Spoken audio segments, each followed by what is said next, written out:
Soy Eva Escamilla, artesana textil, y hasta el día 6 de junio me puedes encontrar en la plaza del Ayuntamiento.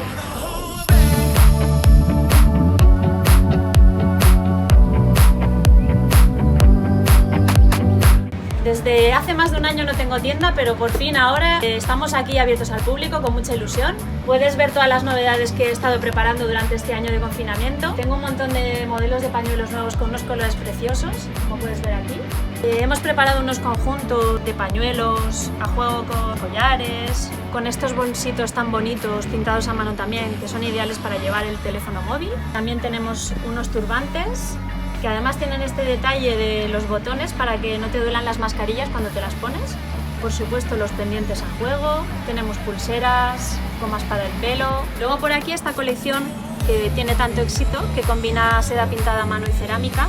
Tenemos collares, pendientes de colores muy bonitos y todas estas pulseras que son como caramelos, te dan ganas de comérselas. Después, el otro producto estrella de esta feria son los ponchos de seda pintados a mano como el que lleva la maniquí, que es una pieza muy versátil y que en las noches de verano te puede hacer lucir muy guapa. Si le pones debajo un vestido muy sencillo o unos tirantes como lleva aquí, sienta muy bien y vas muy guapa. Este fular representa las cañas que hay en la albufera, parecidas, bueno, las cañas que están en los campos de arroz y las que están donde se cogen las barcas. Por eso tiene estos tonos amarillos, marrones y verdosos tan bonitos.